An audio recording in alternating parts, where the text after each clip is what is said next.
The world went black this week with the release of the latest Call of Duty from Treyarch, and some gamers found more than they bargained for in their CD case.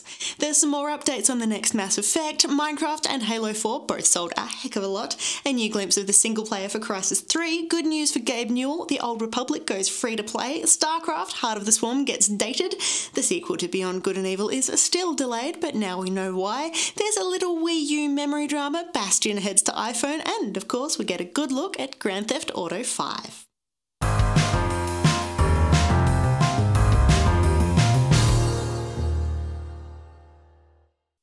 Hi, I'm Jessica Citizen. Call of Duty Black Ops 2 hit stores this week and shooter fans around the world went crazy for the latest game from Treyarch and Activision.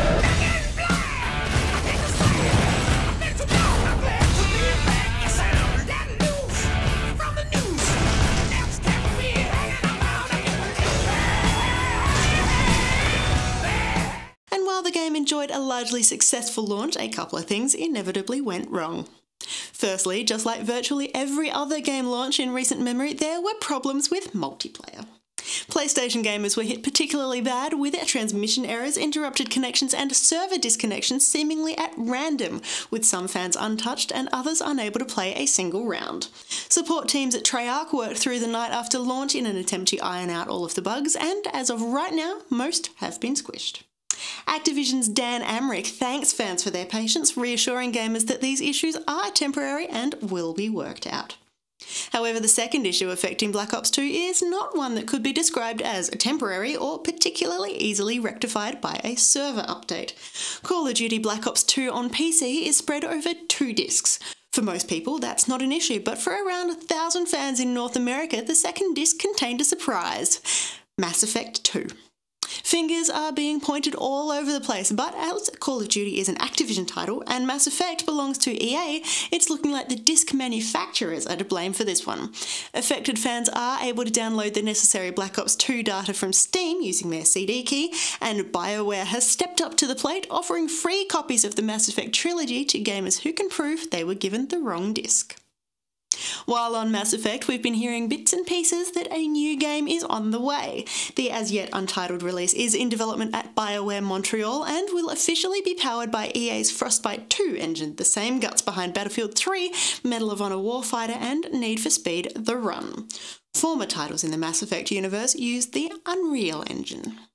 And speaking of things selling rather a lot, Minecraft has officially passed 8 million copies sold on PC this week, bringing the combined PC Xbox 360 total to a whopping 12 million.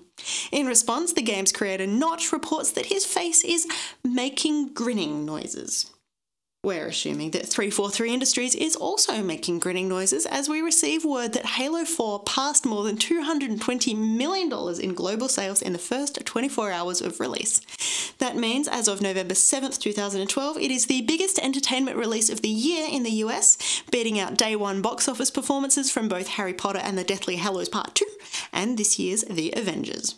However, remember this news was published one day before Call of Duty Black Ops 2 hit shelves, so we'll see how long it hangs on to the record. Warning, warning. Subject profit detected. Keep low and out of sight of the tower. I thought that would be fucking obvious. That's it. Recon what we have. Let's move on to the next sector.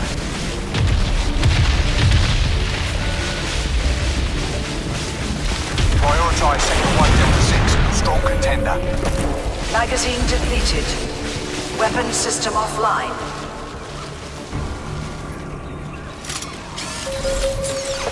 Magazine loaded. Weapon system online. Whoa, whoa, whoa! I don't like how you did that, but that is fucking beautiful! That's a new look at the single-player campaign from Crysis 3, exploring the fields, a new section of the Liberty Dome. Onto some quick things. It has been announced that Gabe Newell will be inducted into the Academy of Interactive Arts and Sciences Hall of Fame in 2013, following in the footsteps of Epic Games' Tim Sweeney and Dr. Zestchuk and Mazika from BioWare. The award recognises the Steam founder's technological innovations as well as his unique stance towards leadership and management.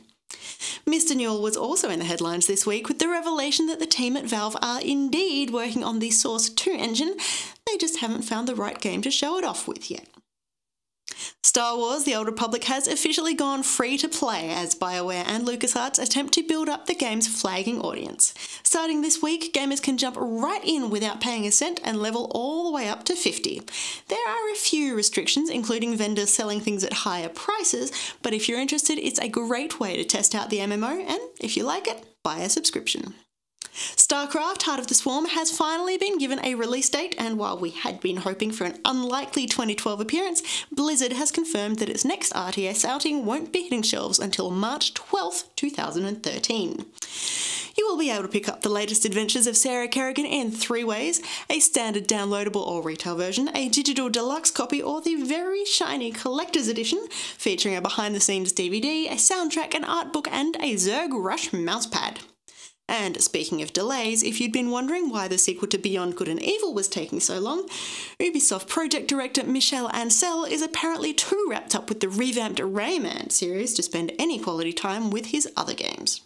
Stay tuned, with Rayman Legends due in a few weeks to tie in with the launch of the Wii U. We're hoping Monsieur Ancelapos will have a little more free time very soon. And while talking about the Wii U, Nintendo has revealed that the white basic model of its upcoming console will come with approximately 3 GB of usable storage space. The console itself ships with 7.2 GB of memory, but that's before you install the Wii U operating system. That software uses 4.2 GB of space, leaving not very much for you to play with. To put this into perspective, Super Mario Bros. U takes up about 2 GB, while the fabled Nintendo Land release is a 3.2, meaning you won't be able to install it on your console at all. In other news, the gorgeous action RPG Bastion has made another great leap, arriving on iOS this week. If you have an iPhone 4S or 5th generation iPod Touch or newer, you can download the adventures of the kid and that amazing narration and carry them right in your pocket. And finally this week, one of the most anticipated videos of the year.